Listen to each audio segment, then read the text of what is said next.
Conversations across time. Conversations across time. Conversations across time. Conversations across time. Conversations across time. Conversations across time. Conversations across time. Conversations across time. Conversations across time. Conversations across time. Conversations across time. Good evening. Welcome to Conversations Across Time. My name is Vivian Crawford. My co-host seated next to me is former Pennsylvania State Representative Babette Josephs. Welcome, Babby. Oh, thank you. And Conversations Across Time is the television show that invites you, the viewers, to suppose what possible conversations could happen between important historical figures from differing time periods. The goal of Conversations Across Time is to introduce you, our audience, to the thought processes and strategic applications of immortals who are here this evening to discuss policies and issues which are relevant today. Tonight's guests are, seated to my far right, Congressman Adam Clayton Powell.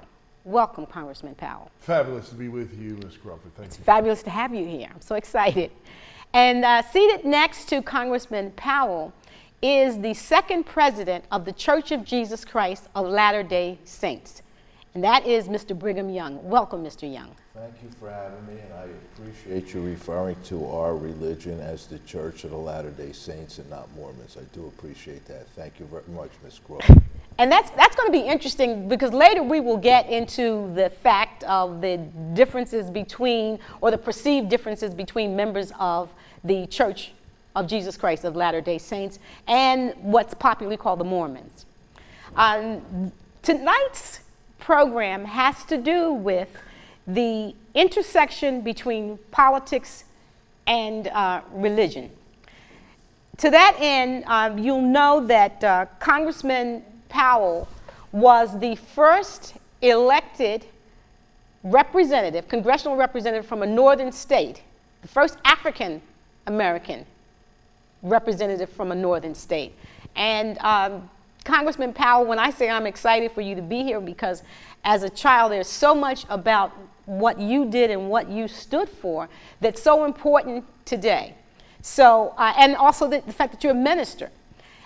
And your father was a minister, so you come from a lineage of the ministry.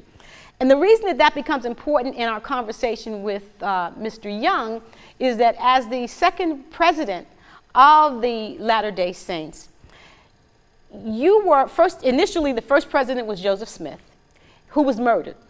And he was murdered by a mob in, I believe, was it Nevada? Carthage, Illinois. Carthage, Illinois. I'm so sorry. Carthage, Illinois. And the reason for that is that church was viewed by most of the population as being strange, I guess, for some of the things that you practiced, polygamy being one of the most well-known. But you ascended to the presidency after Joseph Smith, who had been, as I said, murdered. But it wasn't an easy ascension. I mean, there was competition, and your main competitor happened to be a black man. And you were able to succeed and become the president of the church. But as a result of that, you adopted a policy which, in fact, became a part of what we traditionally think of as the Mormon religion, having to do with the church's position about blacks. And I think that in the interest of our discussion tonight, it would be good for you to explain exactly what the mark of Cain is. Okay, I will, Ms. Crawford. First of all, the mark of Cain came about because of Cain slewing Abel, and God put the mark of Cain on him. But in the doctrine of the Church of the Latter-day Saints, what happened was when the forces of Satan rose up against the Almighty, people had to take sides, and the white race took the side of God, the Almighty. The blacks did not take any side. They did not take the side of Satan. but they did not take the side of the Almighty. They sat on the fence. So from that time on, God marked them with the curse of Cain, and he relegated them to second-class status. That's why in our religion, in our church, up until, in my ministry, they could never be priests. But none of this was revealed to you, I understand, until your main competition turned out to be someone who was black. Yes, well, my competition... Very convenient, wasn't it? He was half black. However, Oh, wait. I have to stop you there when you say half black, because as an African American person, we all know about the one drop. We do not consider half black. You are black. You know, in our church, we would consider him black also, so I stand corrected in that point. The thing was that Very even though he was my convenient main doctrine. competitor, that's not how I got elected to be president by the 12 Apostles Quorum. When I made my speech before them, I turned into the likeness of Joseph Smith. So Okay. I And have heard. And I spoke like Joseph Smith, our founder and our leader. It's So- lucky you so- didn't turn into the likeness of your black competitor, wasn't it? I mean, things are God- so God- convenient for you guys. Miss Joseph, God would never do that. God knows what he's Wait a doing. minute, He's wait. young. Oh, hold on. God would, because you're a good man, and God would never make you black. I just want to That make is sure correct. Because we get that out He there. would never put the curse of Cain on one of our adherents. Saints, one of That's you right. saints. That's exactly correct. So We were all I saints. just want to be clear. So Congressman Powell and I are cursed. Yes. Yes. I just You want the can audience only- to you can- understand. in the Mormon, in the Latter-day Saint doctrine, you can only reach salvation after you are deceased. Then we would baptize you, and then you would become white and go to Mormonism. Okay. What? What if you would rather not be white? So wait a minute. So we, as black people, have to die And then and become then white. and then be baptized. Not Right, baptized, you'll be baptized after, after you we die. That's correct. and then the prize is we will become white. And go to heaven. So there are no black people in heaven. No. Well, I listen, Representative Powell, you as a minister, I'm going to hold my tongue. I think Babette and I are sitting here. Well, I'm wondering. I was anxiously waiting my turn. I'm interested in the story of the marking of Cain. I think maybe the black people were waiting to see which side actually the white people were going to. So they could go to the other one? To maybe be sure, since the experiences there are rather rough.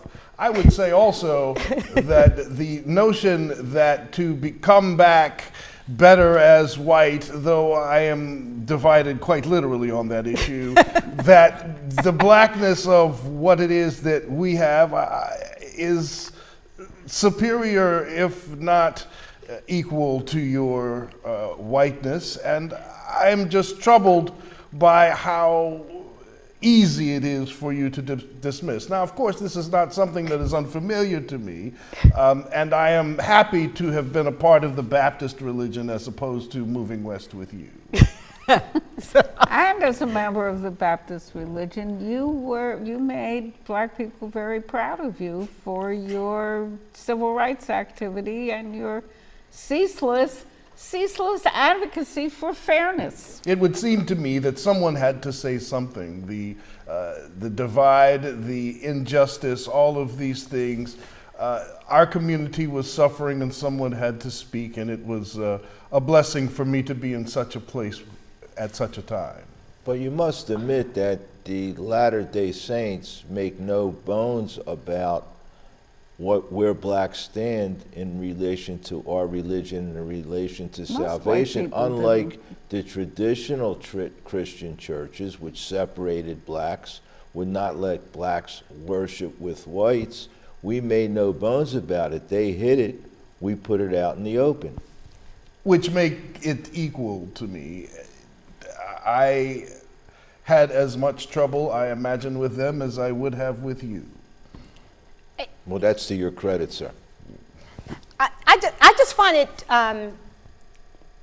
telling for me, and I guess maybe I'm still back at the point that when I die, I'm going to be washed whiter than snow. That's the goal, because the only way I can get into heaven is I've got to be washed whiter than snow to get into Mormon heaven. Well, I just, want to say one thing. My church, and I would not have agreed with this, but in 1978, they did change the doctrine. So now you can get into heaven and you can become a priest. And so they did. If you're a man. Yes, if I had still been president in 1978, I would not have agreed to that doctrine. But I have to say to today, the Latter-day Saints would allow blacks to Well, be. if you vanquished your black competitor, maybe you would have. I mean, it served its purpose, right? You're the president. Yes, but we did. The church did change. The Latter-day Saints did change. I know. So A black Utah is intriguing. But no, to be perfectly frank, now my predecessors have gone to Africa and they have converted many Africans to the Latter-day Saint belief, and we've brought some of them over here. So the Latter-day Saints have changed in modern times. I don't agree with the change. I still think the mark of Cain still resides on Africans and black people, but the church has moved on. Let's talk about some of the politics of the Latter-day Saints. In that, after Joseph Smith was murdered, you actually led, once you became the second president, you led your followers to Utah in search of a place where you would not be persecuted. Correct. There are some who liken that experience of you leading the Latter-day Saints across the desert to Utah. They compare you to Moses. They called me the American Moses, yes. Now, yeah, Babette, I mean, okay. I mean, this is how you are known. Yes. And so I'm proud of it. So the Hebrews get into Mormon heaven? No, all the Mormons are descended from the 12 tribes of Israel. We have to trace our lineage back to the 12 tribes of Israel. So, of course, we even baptize Jews after they die and let them go to Mormon heaven. But they don't require a washing. No. Just brainwashing, I would assume. brainwashing. But, you bring up something that was interesting. A few years ago, and Babette, I don't remember when this happened, but it was recently, that it was discovered that the Mormons, the Church of Latter-day Saints, had actually considered that they had baptized some Jews who died in the Holocaust, baptized them and welcomed them into Mormon heaven. Now, I can just imagine that they're in our audience, and Babette, there are some Jews saying, no, we are not interested in Mormon heaven. But generally speaking, these were Jews aren't much direct interested in descendants from heaven. the original tribes of Israel. So they were our descendants as well. So they were direct descendants from the 12 tribes of Israel. Many of the tribes of Israel would have had to gone through a cleansing by your rules. Yes, they might have if they were. Thank you. I'll stay as I am. And so will you too. But so you are compared to Moses, and you rightfully so, by the way. And Moses is probably turning in his grave. Except it didn't take us 40 years to move across from Missouri to Utah, but we settled in a territory that was unsettled. It was a territory, originally it belonged to Mexico, in fact. Yeah. And we treated the Native Americans with respect. We had treaties with them. Along those lines, can we talk about the Mountain Meadow Massacre? I would prefer not to, but we can. Well, you didn't behave too well there, did you? With your treating with respect stuff. Because, first, let's get this straight. Utah was a territory, wasn't a state. Right. You founded Salt Lake City, and you were appointed governor of the territory. And for those by Millard Fillmore. President of the United States. Well, and for those of us that are interested in history, we know that in order for a territory to be, it has to first be defined as a territory before it can be even eligible for statehood. Correct. So the President of the United States appointed you as the governor of the territory of Utah. Now, in wanting to build the Church of Latter-day Saints, you got your followers to finance wagon trains of individuals from the eastern coast to come to Salt Lake City to settle as Mormons. The only way they got to come is if they were going to be Mormons. Right. And so that We had a restricted immigration policy. Yes. that's exact. And isn't that just like the U.S. yeah, has today. now. just Right. like the U.S. has now? And that's one of the interesting things that we always come up with on conversations across time. How much history repeats itself? So you had a restrictive immigration policy.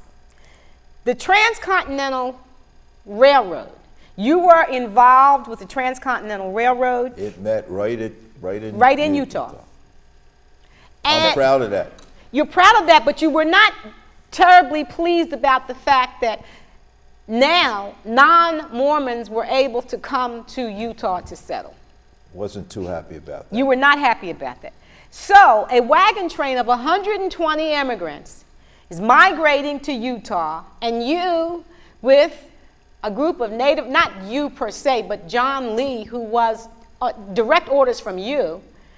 Allegedly. Well, Direct orders. allegedly, but history seems to indicate that you were very much involved in this.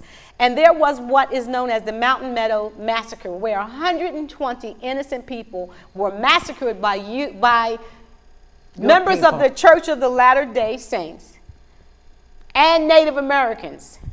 I had nothing to do with that. Well, but the fact is they were non-Mormons, and you weren't interested in non-Mormons coming to Utah. That's true, but I had nothing to do with the massacre. Mr. Lee acted on his own. In fact, he was acquitted once by a jury trial. Well, he was acquitted by a jury because of Mormons. There we are, a jury of Mormons that you influenced, and he was acquitted. And there was such an outcry in the rest of the nation that there was a second trial. And the second trial, Mr. Lee was in fact found guilty of the massacre, and he was hanged. We had to preserve the integrity of a Latter-day Saints territory because wherever we went that were religious conflicts, we were driven out and we were persecuted. Our founder was taken out of jail and murdered by an angry mob who didn't agree with our beliefs. I had to move from Missouri to Utah because we were being persecuted by the citizens, the Christian citizens of Missouri. So if we allowed non-Latter-day Saint people to infiltrate Utah, the Utah territory, when it came time for statehood, they would have gained control of the government and we would have been persecuted again. Maybe. Well, but here's what's interesting. Why are we... I took the same policy as the current Israeli government takes in terms of admitting Palestinians into their country because that they're afraid they will be outvoted in democratic elections. And in fact, while the Constitution and the Declaration of Independence are divinely inspired, the best form of government is a theocracy with a strong leader. With Brigham Young at the top. With Brigham Young, and that is what's so problematic. Because the foundation of this country, one of the things that the founding fathers were very clear about is that they did not want religious interests to run the country. And here you and your followers are setting up a territory, later a state, which, now I know it didn't become a state until after. The founding fathers didn't want it. God Almighty proclaimed that because the Constitution and the Declaration are divinely inspired.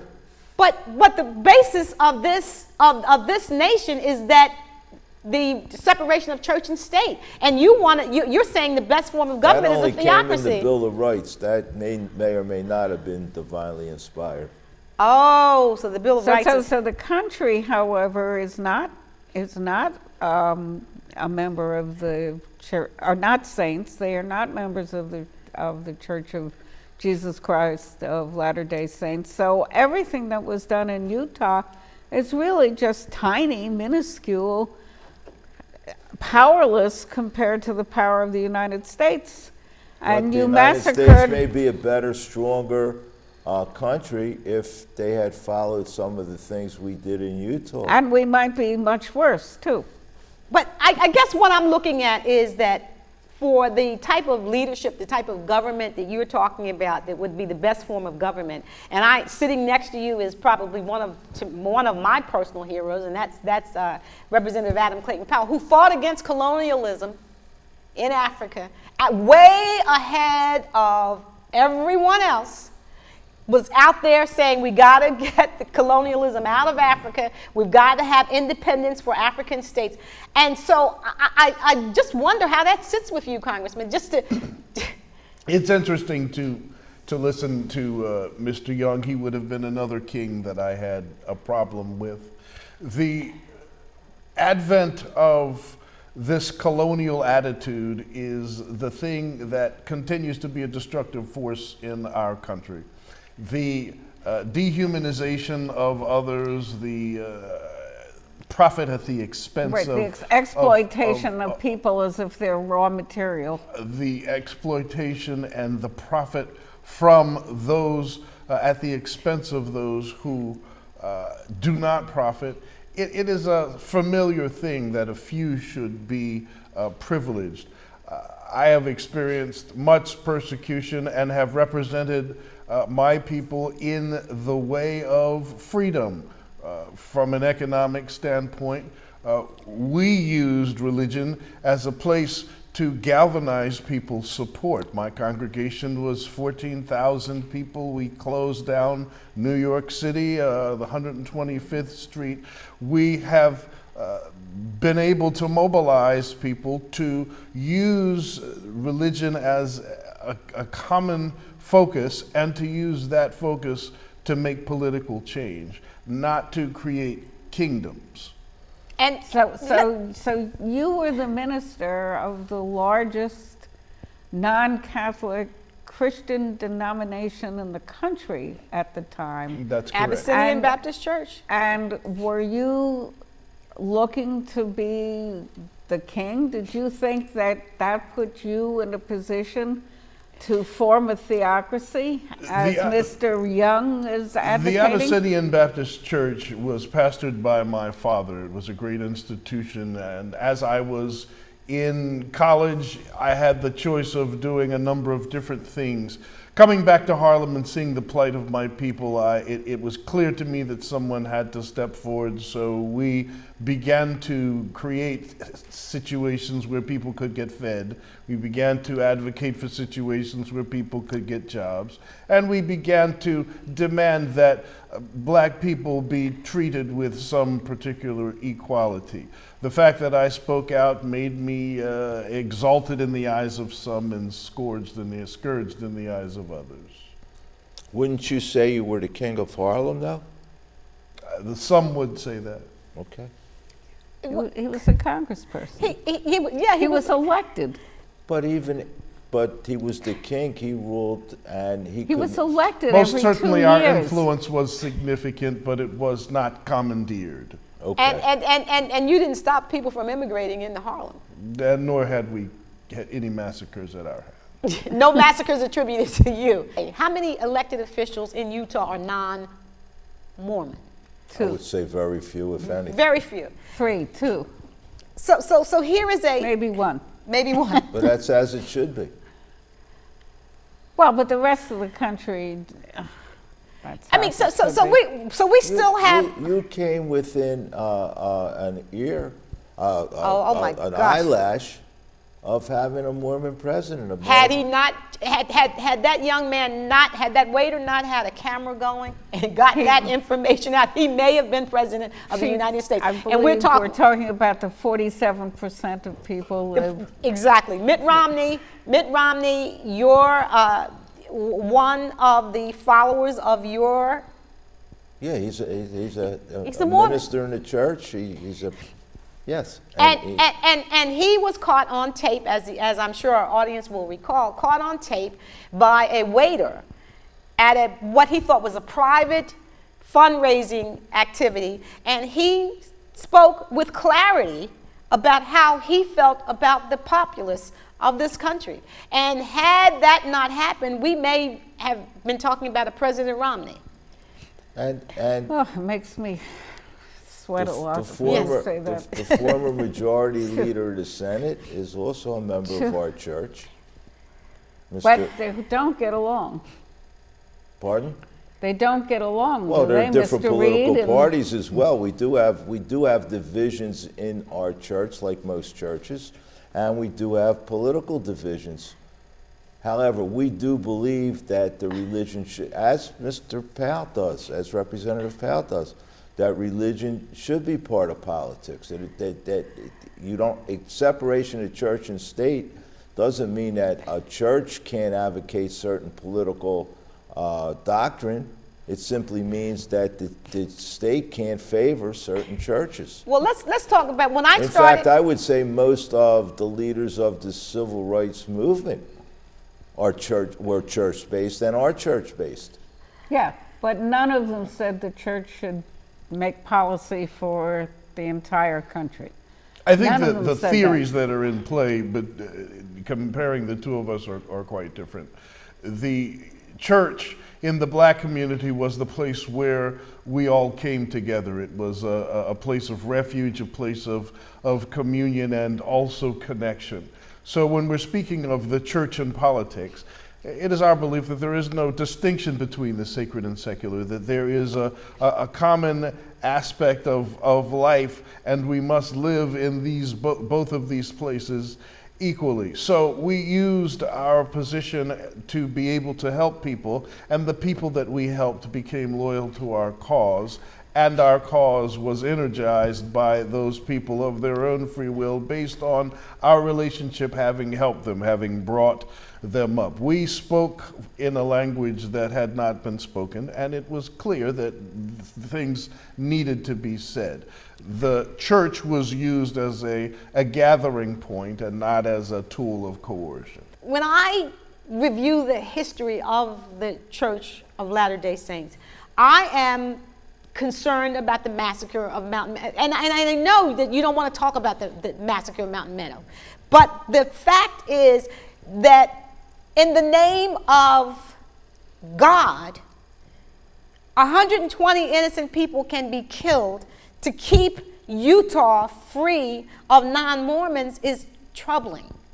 And there's nothing like that had ever happened within the black church to massacre people because they don't believe what you believe and we don't want them in our state. Certainly not in New York, certainly not in Harlem, certainly not when Adam Clayton Powell was the congressman. Did anybody get killed for not belonging to his church? No one. And so that, I think when we have a discussion of this nature, it is to give us an understanding because yes, we almost had a Mormon president, and that is something that I want our audience to be aware of, and I do believe it's something that we should all be talking about. So what I'm going to do is we're at the end of our time together. So I just want to, on behalf of Babette and myself, I want to thank the entire crew, and I also want to thank you, Mr. Young, for coming and giving us some understanding of what you stood for and what the Church of Latter-day Saints still stands for. I appreciate so much you, Representative Adam Clayton Powell. I'm so in awe of you that I think maybe I didn't do such a great interview with you because I'm in such awe of what you have accomplished. But I'd ask if the two of you would agree to come back next week because there are some things that we'd like to bring up we didn't get a chance to address. So if you would be able to come back and join us next week, we would love for you to come back so that we can continue this conversation across time. So I want our audience to return next week to hear the rest of this conversation across time. Thank you so much. Good night. Conversations across time. Conversations across time. Conversations across time. conversations across